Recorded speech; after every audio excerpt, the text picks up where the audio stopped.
Welcome to the EP Podcast. I'm your host, Giancarlo Navas, and with me today, Tiff. You know how we have like little names for everybody on the show. You know, like Alps Heat Twitter president, statistician, and Photoshopper Christian Hernandez. You know how everybody has like a little title. Right. I was thinking, so I was listening to another podcast, and somebody referred to somebody else as the reality check master, and it made me think of you. Because Tiff, you really are like, you never let us, you know, we're all fans here, right? And welcome to our chat, to our live edition of the Heat Beat Podcast. And if you listen on the podcast feed or you watch on YouTube, we give lots of love to you, but also make sure to check us out live on twitch.tv/MIA Heatbeat. If you're a YouTube audience and you want to kind of listen on the pod feed, you know, find us on Apple, Spotify, Google Pods, anywhere you get your podcast. I know that some people had some issues with the Google feed. Hit me up on DM at GNavas103 or at MIA Heatbeat, and we'll try to get that fixed for you as soon as possible. But we welcome you to chat, and if you are a patron or a Twitch sub, we love you very much, and we appreciate that support. Remember to support us on patreon.com/Miami Heatbeat. We give some extra content, some interactive stuff, so make sure to check out for that. So Tiffany Meeks is here with me. It's just Tiff and I today. And yeah, Tiff, like, you know, you never, and I think this is a good day to have you on because, you know, you never let us get too high or too low. And I know we're all fans, but now it's a stretch run. There's 2 games left in the season. And I think that this is the best they've played since that stretch where they beat Utah and the Lakers. And these wins don't feel empty. And I kind of wanted your thoughts as a reality check master of the little winning streak. No, it's so funny because they definitely, the tide is turning. Now, how quickly it could get switched back around, we don't know. But as of now, the tide is turning, and like there seems to be some cohesion happening because people have been in and out, shuffling through the lineups back and forth, injured, COVID, with all these things. And we haven't had any stability at all. But as of late, this starting 5 is starting to gel. And they're starting to look good. And, you know, for the most part, the ball is on the string with these guys. The ball is moving. Everybody's hands are active. Everybody's feet are moving. And you see people doing things that they don't normally do. You see people stepping up their level of defense. You see multiple people crashing the boards. You see multiple people talking. It's flowing. And so I am happy, pleasantly surprised, and hoping that they can keep it going for, 5 more games, 6 more games. Well, hopefully until late June. Well, I mean, just at this point, let's kind of look at it in like small samples. Let's get, yes. So to your point, the starting 5 this season, or the starting 5 of late, of Kendrick Nunn, Trevor Ariza, Jimmy Butler, Bam Adebayo, and Duncan Robinson, they played 152 minutes together. They're plus almost 8 per 100 possessions with almost 118 offensive rating and a 110 defensive rating. I feel like that is really sustainable for them. I don't think that any of them are playing above their weight. I think maybe Nunn a little bit with the shooting. He's almost 50-49, but credit to him. I think he plays within his game, and we're going to talk a lot about him today because he's kind of, you know, the spark plug for them recently. And I think, he's played really well as a shooter. I think he doesn't force the issue like he used to. I think he plays really within the offense. I think he plays really within himself. Ariza has been absolutely like a god. I mean, Tiff, they, you know, even going back to last year, they didn't have a lot of two-way players. It was always like, well, this guy's really good at defense and this guy's really good at offense. And it's like, and Ariza's like both of those. Listen, the shot is going to waver. Like we all know that. He's going to have games where he has a really good, he shoots from 3, decently. And he's going to have games where you're just kind of like, oh God, don't take that shot. But the one thing that he consistently does that I do like, he puts the ball on the floor. He's not afraid to drive to the basket and either take the shot or look for the open man. And, the one thing is he's not afraid of contact. So he's going to put his head down, he's going to get in there, and he's going to try to make something happen. So I think that coupled with his defense, I mean, where will we be right now without him? I don't even want to consider, because like so I still think they're a wing short. I think that they Mm-hmm. depend a little too much on Iguodala. KZ Okpala hasn't given them a lot. Recently, Max Strus has found his way back into the rotation, but we know how that goes. It could be 2 weeks on, 2 weeks off for him. Right. It's tough. I mean, that's not his role, right? His role is to fill spot minutes, but um, without Ariza, I mean, when Ariza goes to the bench, I think you feel it, and I think Andre has kind of slowed down as the season has gone on, which has made Ariza's importance a lot bigger. Mm-hmm. I think they're a wing short, but I don't even. I mean, he's Tiff. I've talked a lot about. I felt, and I think I was probably wrong on this, or maybe I wasn't. I don't know. I said that their biggest need was a power forward before they made any moves. I was like, they don't have a four. They're playing a mismatch of guys, whether it's Olynyk and then Andre and Jimmy and then whoever. They got Ariza, and he has been rock solid in that position, and that has settled everything. Point guard, I still think that they probably need Right. Oladipo to kind of get help, but I mean he has shored up that position in a way that, I mean, I had my doubts that he would be able to start and do what he's doing, especially because he hadn't played for so long. But I mean, he looks fresh and spry and culture, baby. And right. That's all you can ask for. I love the trapping too. Like they've gone out, and I don't have the numbers in front of me, but I know that they've become a more turnover based defense, which I think it bodes well for them, because their offense, can get in the mud sometimes. And I think guys like Nunn, especially guys like Goran and Nunn, they want to get out and run. I think Nunn's a really good open court player.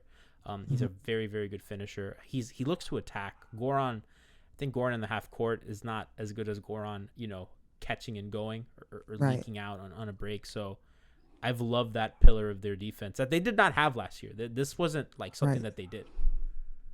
Well, this defense it's funny because it does consist of a couple of old guys, but the old guys are always in the right position. That's the difference. The older you get, the wiser you get. So while like Ariza has lost some of the athletic ability, he still has the smarts and the know-how to get in the right position.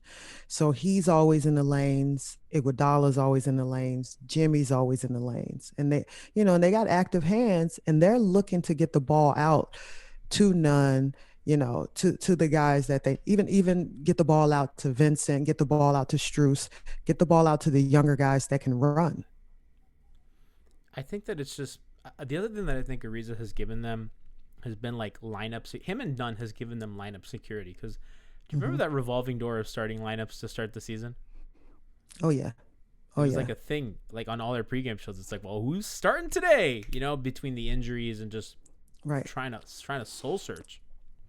Well, the thing is too, because and I think I told you this, and how I felt about the situation where you get Ariza, and then you get Belly, and then and a lot of people thought, well, Belly's going to be the new Kelly. He's going to get that spot next to Bam.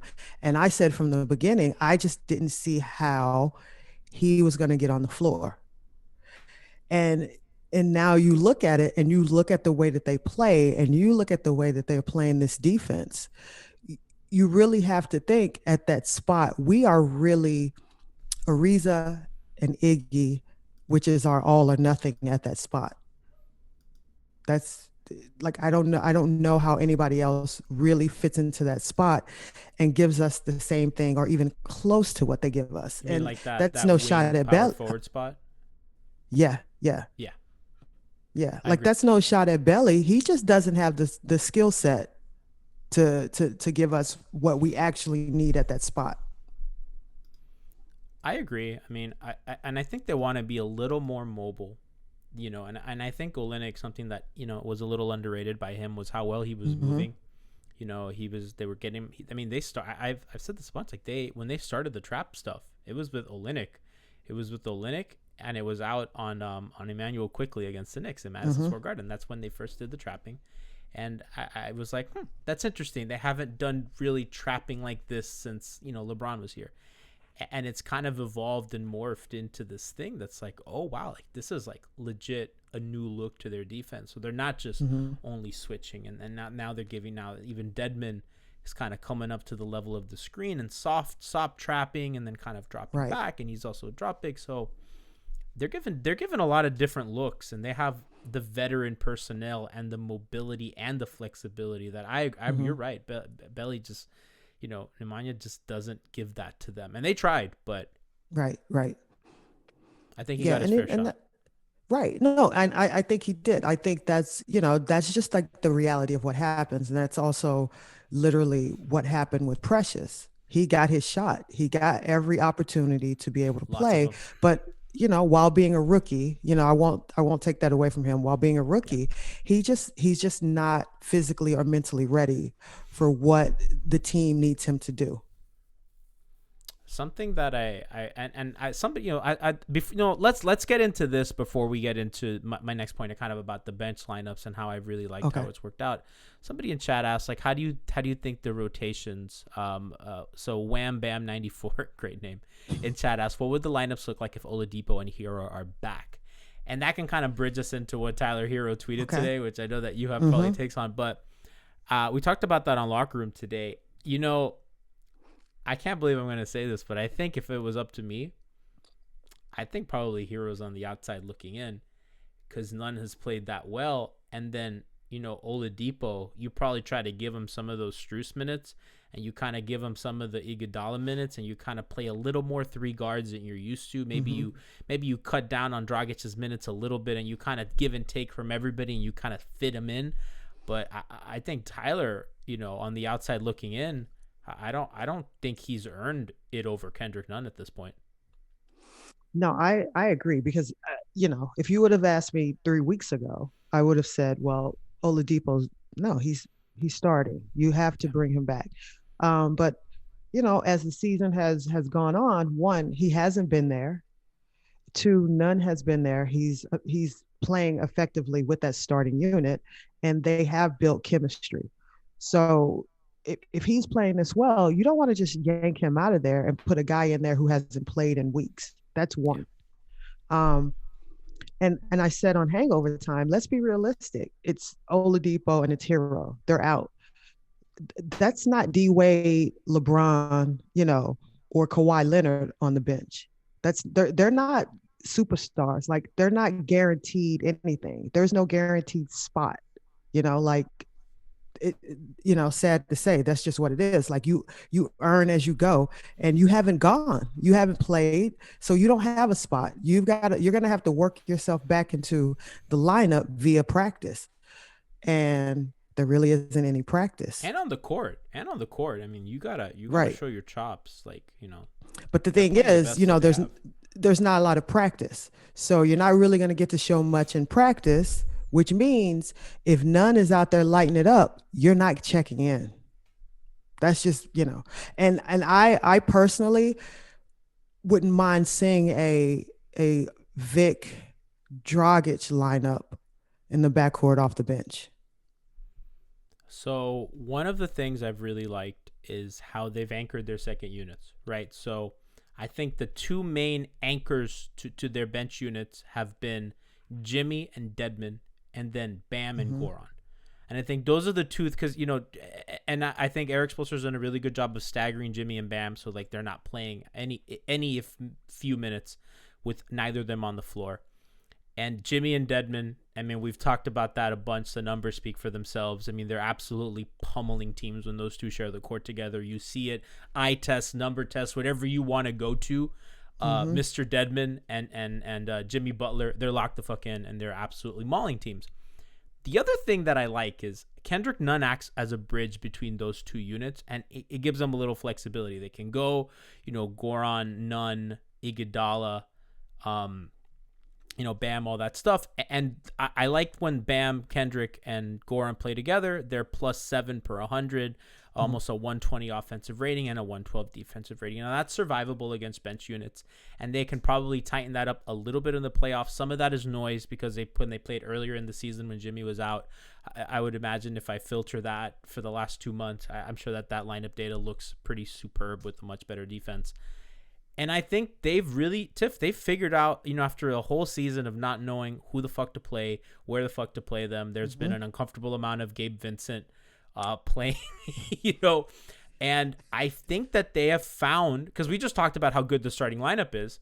I think they have found two anchors and variations to their bench units that can carry them to the point that last night, on the second night of a back-to-back, against a quality opponent that plays hard and with edge, the bench, where that Charlotte team has particularly mauled your bench, the bench handed Jimmy Butler a lead. Mm-hmm. That never happens. No, it never happens. They look good. And that's, I guess that goes back to the question. It's like, where do these guys fit in when they come back? And it's scary because, you need, you don't mind having the extra offensive punch. You need the extra defensive punch, but it's also, you got to be very careful how you do this, because they're looking good. And I also worry about Nunn's confidence. I just don't want him to be the odd man out when he's been playing great. And it's like, he's always there when you need him, but there will be a moment where he's not going to show up. So if he gets, cold, and that's fine. Oh yeah. Yeah. Well, you want him to go cold because he went cold. You just don't want him to disappear because he got yanked. And he's a guy that I think size has always traditionally bothered him. He's a smaller guard who's not, beating you one-on-one, in isolation. So, when teams switch, and in the playoffs, teams are going to switch a little more, right? Nunn is a really good player against drop defenses. So when teams switch a little more and he'll do a little bit less one-on-one and his percentage will go down. But I just think as a spot-up shooter and as a guy who is quick and who is very active lately, I just, I think he's earned it. I think he's earned it. And what they might do is is what they did with Mike Miller, in the big 3 years, with Tyler. You come in for a couple minutes, and if you look good, you stay. And if you don't, quick hook. And I know that there's probably internal politics at play. I mean, they we have to remember that, these people need to save face. They didn't trade him for Kyle Lowry, who just dropped 40 and sent LeBron James and Anthony Davis and the Lakers into a tailspin last night. Oh my God. We're going to get into those comments later, because that was very funny and how the media has reacted to that. He also, very famously, they were very public about their hard stance. So we're not trading Tyler for James Harden, whether that's true or not. Publicly, that's what they projected. So there's going to be some internal politicking going on. I think they also might want to play Depot, because you got to know, if you do want to bring him back, if that ship hasn't already sailed, you kind of want to know. So, and also Nunn is a free agent too. So these three guards, there's a lot orbiting them that goes beyond the season. And I'm glad that it's Eric Spoelstra dealing with it and not a younger, more inexperienced coach, and not maybe a younger, less experienced front office. If you remember Orlando, when Jameer Nelson went down, Ray Alston was playing awesome for them. Then you kind of shoehorned Jameer back in, and it kind of looked clunky and awkward. And you kind of, you always have that what if. So it's a dangerous situation. And I don't know the right way to navigate that. Right. And I also just kind of think, I don't know, in my mind, I'm playing the percentage. What's the chances of both of them coming back completely healthy? I don't think it's great. Tyler's been hurt a lot. And remember, he was in the walking boot last season for a long time. See, I brought that up last night on Hangover Time, because I said, we're forgetting that he's been hurt a lot, and it's been a foot. So, we don't know if he comes back, if he's going to be on a minutes restriction or play a day, rest a day. We have no idea what's going to happen. So I also just think that nature may run its course, and somebody just might not be healthy enough to play. I think it was Leif of 5 on the Floor that tweeted out that Herro played every game in the bubble, and outside of the bubble, he had only played 65% of their games. Which is a crazy thing to think about, right? He was remarkably healthy for their most important stretch, and outside of that, it's been very, not to use a buzzword, but Justice Winslow-esque. And right. It scares you. It should. I mean, as an organization, it should scare you. As a fan, it should scare you. Not to say that. I mean, he'll probably get right, and this is a weird season, right? And they're probably being careful, and they're winning, so they're probably extra careful with a very important part of their organization, right? So that's something. You want to get into Herro's tweet because I'm gonna pull it up right now. It was go ahead. Kind of a funny. I don't know. Well, by the way, I just went to Tyler Herro's Twitter account. He's just his header profile is just him lying down, looking kind of dead. Have you seen it? No, I didn't. It's very weird. Chat. If you go to his Twitter profile, that banner is very weird. Maybe I'll put it up. I'll put it up on Twitch chat so you guys could see. But so yeah, he had a little tweet today. I thought it was funny. I thought we'd get into it. He says, "It's not my fault if I don't meet your likeness." Tiffany, Meeks, your thoughts? I mean, he's got every right to feel that way, but let's just keep it what it really is. Everybody else has a right to feel how they feel. So there's no one wrong in this situation, but he's hearing. What does that mean? What does it mean? What is he saying? Because I have the picture on screen, by the way, for Twitch. My thing, I think he's saying it's not my fault. I'm not who y'all want me to be. I wanted you to and that's a multitude of things. One, yeah, it could be Kyle Lowry. Like listen, two, he balled out last night. Right. Two, it could be healthy. Three, it could be James Harden. Like there's so many different ways this could be taken. All good options. But in the end, he's hearing the whispers. That's what that means. Do you think he watches Hangover Time? Hey, listen. Pick up that merch, Mr. Herro. Somebody gift him a Twitch sub. Is he on Twitch? Yeah. Somebody gift him a Twitch sub so he can follow. Yeah, I think that's just what it is. He's hearing the whispers, and it's fine that he responded. Like, I'm not mad at him for responding. I just think that it's very interesting, though, that at this point he's choosing to respond. Very weird considering, again, it is arguably the best stretch of basketball they've played this season. And it's notably without him, and it's with another guy who finished ahead of him in Rookie of the Year votes. Someone, I can't remember who, said on Twitter last night, Malik Monk didn't go off because we were missing a certain guard in the lineup who usually guards him. Shout out to Chef Trilly. Yeah. Yeah. Listen, hashtag Tyler Tuesdays for Trilly.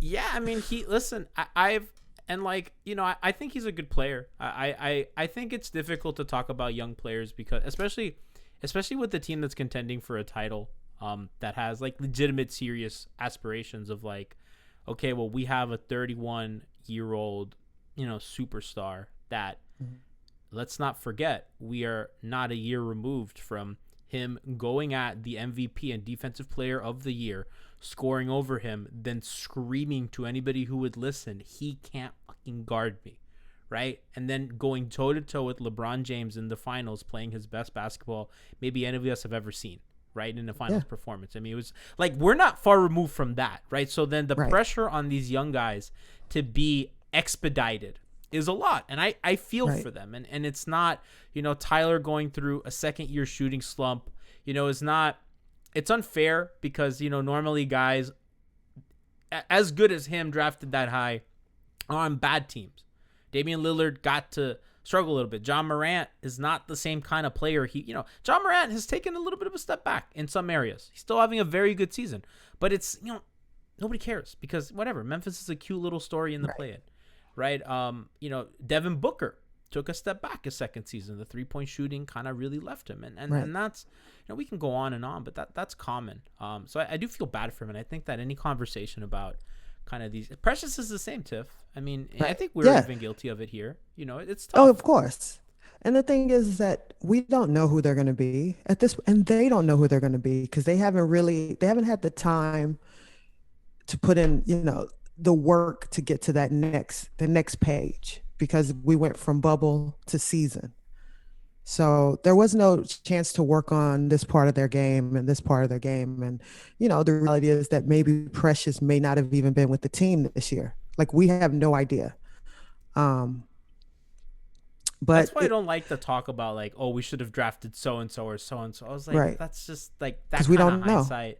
Yeah, we don't know. In a weird Yeah. season, we don't know. No, you don't know. But, if you really want to be realistic about it, it is what it is. Like it's still your job. You're still performing, whether it's at a high level or a mediocre level. This is what's happening. And people are going to talk about it. People are going to judge it and you move on. So, whether he comes back healthy and he plays his ass off, or if he comes back and he's still hurt and he can't do a lot of things that he normally does, it is what it is. I don't, I'm not, he's a kid. Like I have no ill will feelings towards him because he hasn't been performing well. The problem is that Some fans are if like you're that though. Some hurt, fans are toxic. yeah, but if you're hurt and you're hurt, you can't be out there because you're deliberately hurting the team. So if you're a step slow because your foot is who knows what's going on with your foot, then maybe you do need to take a step back. Because at some Couple point the rubber meets the road and like the Heat are they're not trying to be a first round out. So they need all hands on deck. couple things from chat. So somebody, it's not me for real. Put the exact same caption on an Instagram post yesterday. Are they Spider-Man memeing? That's funny.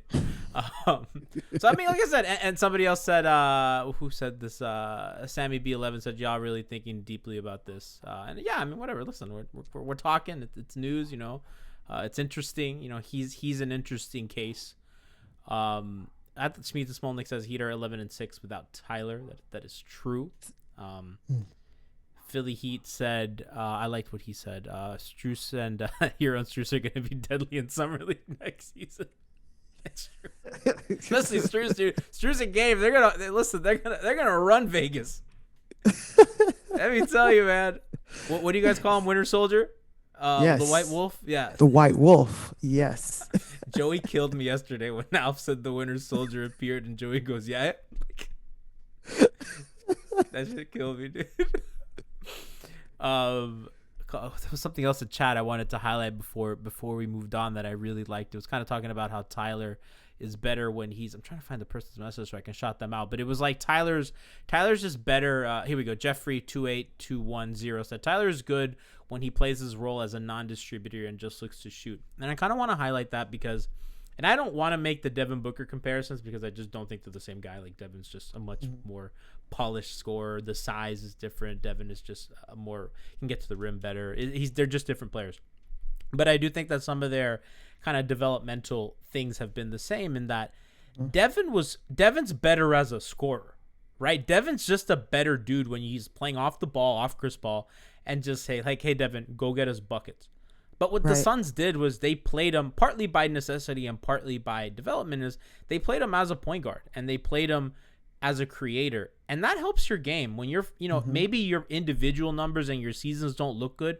But when you get those reps on ball and as a creator, even if that's not your final form, you kind of need that experience so that when you need to make a play in a pinch, you have it.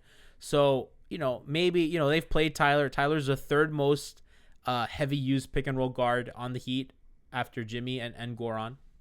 And, that's that. I think ideally you want that number to go down a little bit. But, in a developmental season, especially when a lot of guys miss time, that's what that's for him to get those reps, for him to see those passing angles, for him to see those windows and kind of get that experience. And how many years has Booker been in the league? I think we're at year 5. I'm guessing that's ish year 5-ish. Right. Okay. 6. I counted live on 6. You stopped talking and I was like, because like I can't count. I'm just like 1, 2, 3, 4, 5. Yeah, so 6 years. Because it's interesting because a lot of people like to parallel their play, Tyler and Booker, but it's like, this is year 6 for Book. We're literally in season 2 for Tyler. Like there is like, so Tyler, there's still so much more to his game that he has yet to even think about, to even put in perspective, to even like work on. So it's like the, a lot of people are like, he's the next Booker. We have no idea what the next anything is right Yeah. now. And we have spent entirely too much time on a dude that's Yes, not playing.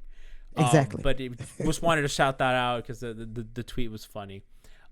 Tiff, before we get into the LeBron stuff, because we got to make fun of him and how the media is handling this, the thing I really want to highlight about this win streak is the Heat offense has looked really good.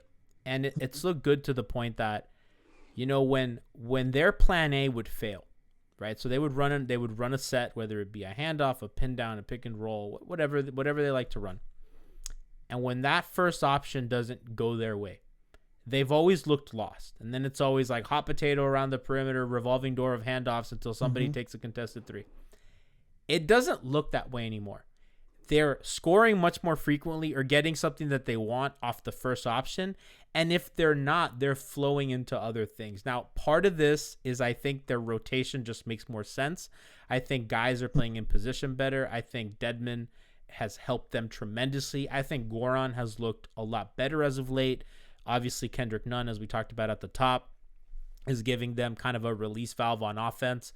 He's hitting open shots. Ariza's kind of moving it. I think Ariza's a really good cutter too, by the way. Always in motion, not just a PJ Tucker standing in the corner kind of guy. So their offense feels a little more natural. It doesn't feel so stagnant. It just feels different. It doesn't feel like they're fighting for their lives every offensive possession. It just doesn't. It doesn't look so hard anymore. Right. And the thing about it is that within this last, week and a half or whatever, like Jimmy still will put in the cape every now and then, but it's not as drastic as it was. And we also aren't seeing a lot of in the end of the shot clock Jimmy shots either. Thank God. So he's not catching the ball with 5 seconds left and like literally there's nothing to do with it. It's the ball is finding the open man. And while it's finding the open man, you have people cutting without the ball. You have people getting in position to rebound. It's like it's weird because we haven't seen this. So it's like a whole new version of this team that has come with like 7 games left. So since April, the Heat have the 10th best offense, which is just kind of mind-boggling considering where we've been all season. Positive point differential. They're +2. They have the 6th best record in the league, tied for 6. And 11-6 in that span. Right. With very easy schedule upcoming. And we haven't always felt good about wins. And sometimes we get on our post-game show on Hangover Time and we just kind of talk ourselves into stuff. Or I always joke with Siobhan that all Bond's breakdowns is how bad we are. Right? It's like, oh, well, this is how we fucked up on defense, or this is how, we got away with one here. Y'all, look at that. That. But it doesn't feel that way. It feels a little real. I think what you said is also true. Like they're not Jimmy or bust. And when Jimmy does have to grab the game by the horns, he does for a little bit. I thought yesterday Charlotte won in a little 5-0 run. And in my head, I'm like, this is where it falls off. This is where the wheels fall off, because it always falls off here. It always, right? Somewhere in the second half, their legs get tired and they can't score. They can't find offense. They're not disciplined. And what did they do? Within the flow of the game, not even with the timeout, played good defense, got out and run, transition, boom. Nunn had a really nice catch, kind of turnaround jump hook, a little bit outside the paint on the right block, which I was like, whoa, that's nice. And then they just went on a little run, shut the door. Yep. Like, you are not getting back in. And that's when I tweeted, who are you and what have you done with the 2021 Miami Heat? Because I don't recognize them. Yeah. And the one thing I noticed too, like, I always get concerned when I feel like Bam is running too much of the offense. Like, that's all he's doing. And lately, I feel I haven't thought that once while watching a game. He's seamlessly now finding offense, finding his offense. And it's like it doesn't look rushed to me. It doesn't look like he's stuck in the corner and just waiting for Duncan. Like that's what it used to look like. Now there seems to be, I don't know if it's just more confidence or honestly, I don't think he ever lacked confidence. I just think that we just never had the players in the right positions because we just never had any it, we just never had any chemistry. There was just always too many people in and out, in and out, in and out. As of where now, there's been some consistency with this lineup, and people are just where they're supposed to be. So I think the other thing about Bam is that there is a concerted effort. There is a it's deliberate, and they post him up early when he has a mismatch, and he has committed to that because he hasn't always done that because they've actually run sets for him to post up a guy. Right. But when he gets when in mid transition or when they get a switch early, when they run pistol with him and Duncan and whoever else, and they get a switch that they like, and he immediately goes down and seals them. They space the floor because now they have spacers, Nunn and Ariza, and these guys are guarded. And Jimmy's a good entry passer, which by the way, it's one of the lost skills in the NBA, the entry pass. And he hits Bam, gets that early seal, gets that jump hook, and boom. And now teams are switch. Now they're a little more reluctant to switch. Yep. And it's opening things up for Kendrick Nunn a little bit more, but Duncan for a little bit more. That to me is like the huge development for him. And maybe, I don't know if maybe it's that Dedmon talking to him. Maybe that's like him watching Dedmon and being, it's that easy being big, huh? Oh my God. Dedmon is just like, he's just out there hands up. That's it. Like he just goes out there. He's just like, all right, I'll do it. And it's so funny how basic fundamentals can get you really far. And that dude has basic fundamentals, but they are perfectly in tune with what this team needs.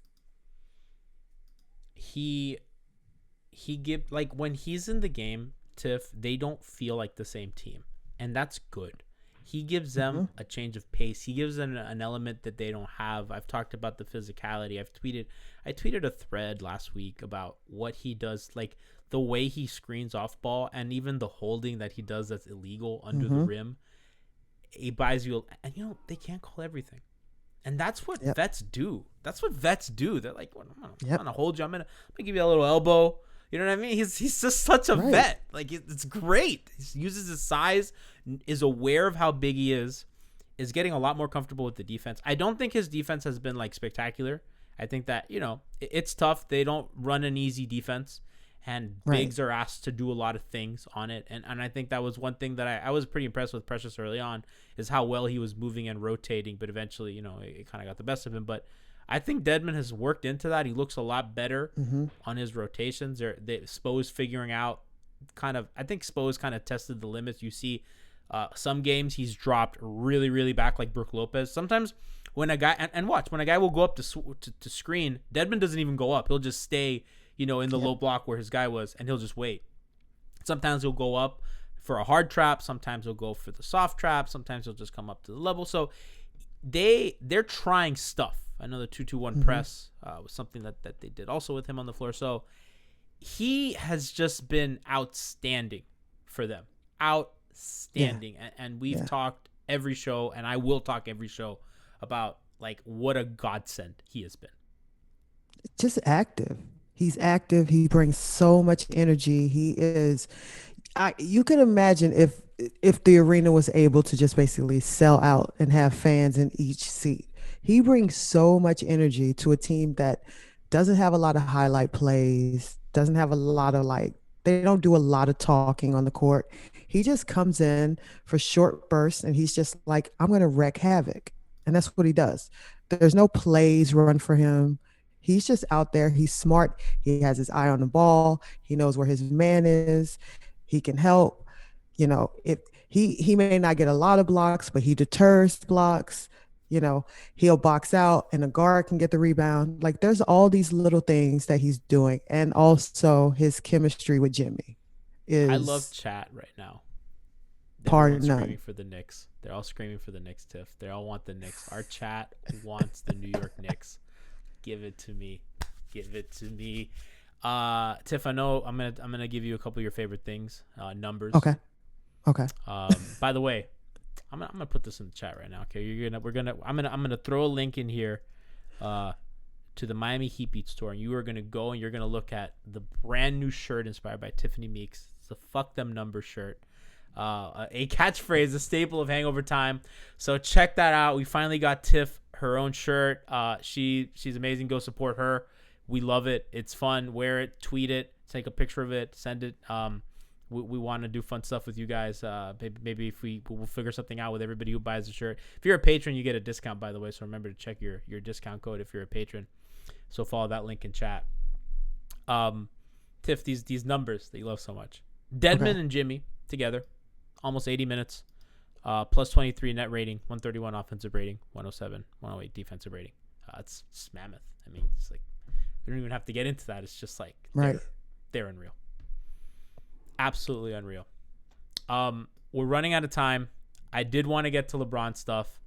I talked about it on Lock Overtime. I do want Tiff's thoughts. So I guess let's start.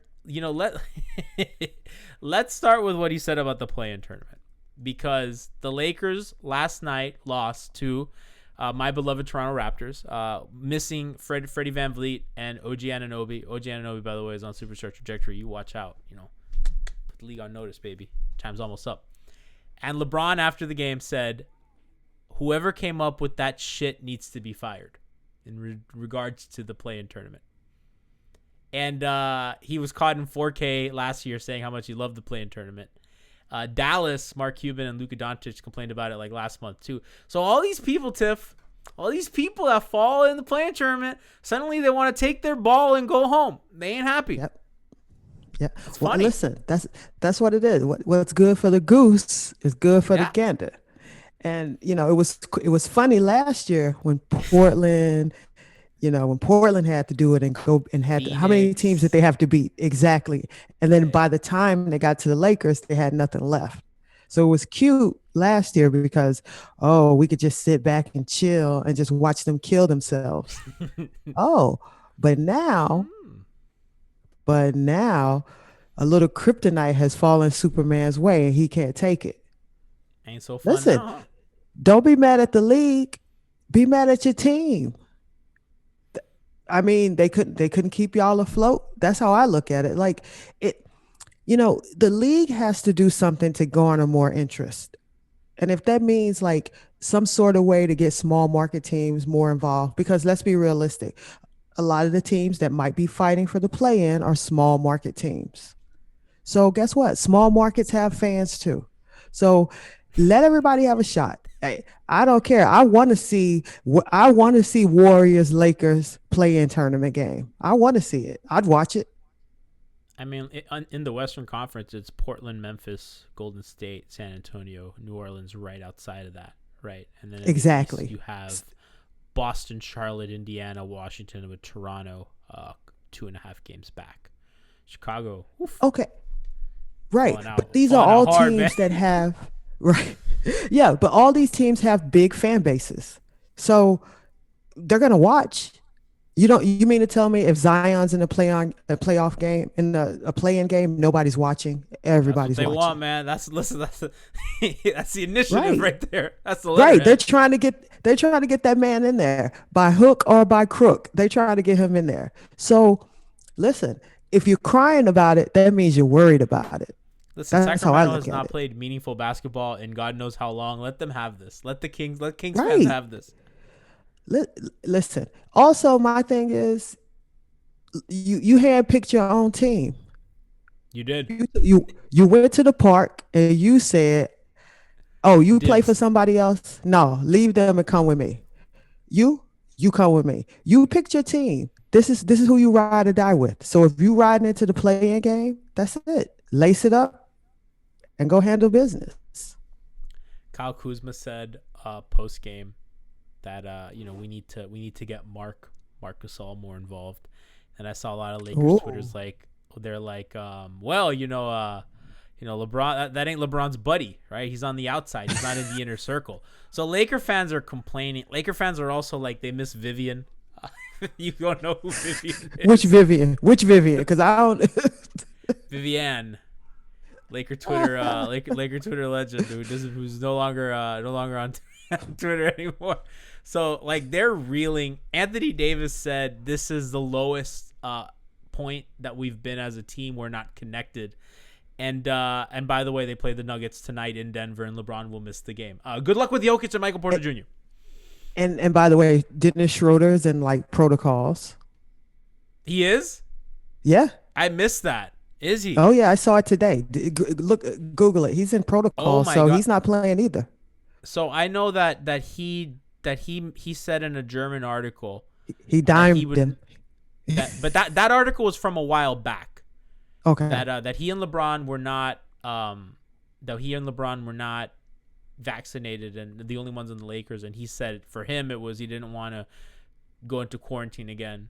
Maybe the side effects or whatever. Maybe it was during the time of that stretch. Because listen, that Moderna kicked my ass. Although like maybe they can get maybe they're fancy. They can get the Pfizer. Huh? Listen, right. I got the Pfizer. You social elites over there, you get the damn Pfizer. I got Moderna. I got that Pfizer.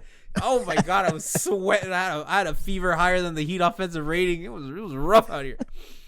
Listen, it's gonna be what it's gonna be. I personally, I'm not mad. I'd love to see them fall into the play. I'm petty. I want them to fall into the play-in. I'm petty. Oh, Warriors Lakers. Let's go. I do too, and I want Steph going for 60. Oh my God, Tiff, could you imagine how fun that would be? Lakers Warriors play in one game. Steph. I mean. Yep. That's the last team you want to play in a one-game sample. Right. Because it's one game. So Steph is going to take a million. He's going to take every shot. I'm here for it. And then, I mean, imagine if you're the Lakers and like that's the game that Kelly Oubre and Draymond decide that they're going to hit shots. I'd be so pissed. Meanwhile, listen, they're about to play who tonight? Denver in Denver. Which Denver, by the way, I don't think they've lost, or they've lost one game since Jamal Murray went down. And that team is legit. Like they're looking at every team above them with a bullet. They are horrifying to play. They're so good. Well, what did ESPN say? Anthony Davis is top 3. This your moment to shine. I'm not sure that Anthony Davis is better than Nikola Jokic. I didn't say that. I heard I think it was Nikias on the Dunker Spot that said, Jokic is arguably a top 6 player, and I'm thinking, man, outside of LeBron and maybe a healthy KD, we're not I'm not there's not many guys that I would say I'm not sure that he's not top 4 right now. I look at a guy like James Harden and I was like, well, what the hell have you done? You know what I mean? Right. I look at a guy like Giannis and I was like, that's all nice and good, dude. But I mean, what have you done that Jokic hasn't, right? So because nobody's giving him credit because Jokic looks like the guy that makes the sandwiches at the deli in Publix. He also looks like a mechanic. I know Dwayne looks like, but I mean, Jokic also looks like a mechanic. But Jokic looks like a mechanic that will charge you way too much. Dedmon looks like an honest mechanic who will tell you, listen, you don't need to buy this, or they're just the corporations are trying to sell you this. I'm telling you can get by with this replacement part. Jokic is trying to sell you the most expensive shit, and he doesn't care. Am I wrong? No, but that's the thing, because the package doesn't look like what we typically are saying. Oh, he's top 5 in the NBA. He's this. He's MVP. His package doesn't look like that. He's come doughy. On. He's doughy. He's beyond. And he waddles. And he waddles. Exactly. And I've never seen a better basketball player that waddles. Exactly. And guess what? He's and he's a fun watch. Like you can watch him and his passes and just what he does in general. So no, I think tonight if Anthony Davis is playing and you are who you say you are, this is your game. This is the game that you take over as a superstar. It's listen, this mad dash to the end of the season is going to be a lot of fun. It feels good to play meaningful basketball. Heat have We have some fun games coming up. We have 2 against the Celtics. Again, I will say this every time. Adam Silver, I will see you in hell for scheduling Heat Celtics at 1 p.m. on Mother's Day. That's a big FU to the league office and Adam Silver. Real quick, because we are out of time here, but Mavericks tomorrow. Kristaps Porzingis is questionable or doubtful. That bodes really well for the Heat. It does. That team is fighting for their lives. They're tied with the Lakers and the Blazers. Yeah. So Luka's coming out with a bang.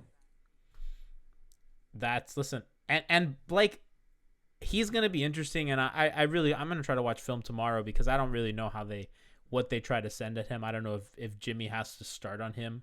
I don't know if they just want to switch Bam onto him every time. I mean, they, obviously they can't guard him with Nunn or Duncan. That's just not fair to them. It's just not fair to them. You got to put size on them. Right, right. That this might be a game that they switch a million times and you just have to live with it because they don't have a lot of options. But that's going to be a fun game. Yeah, and you're going to look up and see Trevor on him every now and then. They're going to put some length on him. They're going to try to bother him. And that's all you can do. If Porzingis is not there, that could be the option because now all of a sudden you don't have a big that's going to, not that Porzingis is going to beat you up inside, but Porzingis will, take one dribble in the post and then take a little fadeaway, and that's unblockable. I mean, that dude's a really tall. So, that's fun, So remember tomorrow, 30 minutes before the game at 7:30, we have the Weird Off pregame show with your hosts, Jack Alfonso, Frankie G, and maybe myself, Christian Hernandez, on lock. And then we have the postgame show, Hangover Time. I guess I'm breaking a little news here. We have Channing Crowder, former Miami Dolphin, current Drive Time host at 790 The Ticket, NWQAM. So check out Crowder, Alf, LSO crew, and then another surprise. We have another little surprise with the LSO crew and Channing Crowder. So that's fun tomorrow. Be there for Hangover Time. That's a big guest, Tiff. That's a legit famous person. It is. That's a former player. He beat doing big things. Look at that, man. That's a get. So make sure you follow all of us there. Make sure to join our locker room sessions. So we do them the morning after every game. I think we might do ours on Friday. We might mix it up. So look out on Friday at 10 a.m. We'll update you on Twitter. Follow us twitter.com/MIAHeatbeat at MIAHeatbeat. See, we have too many links. They're all meshing together, Tiff. I have too many things to plug. I have too many extensions. So at MIAHeatbeat on Twitter and on Instagram, myself at GNavas103. Tiff, where can people find you on Twitter? Oh, Tiffany Meeks, the number 2, the number 3. Let's go. Jordan year, baby. Illinois' finest? Illinois' finest.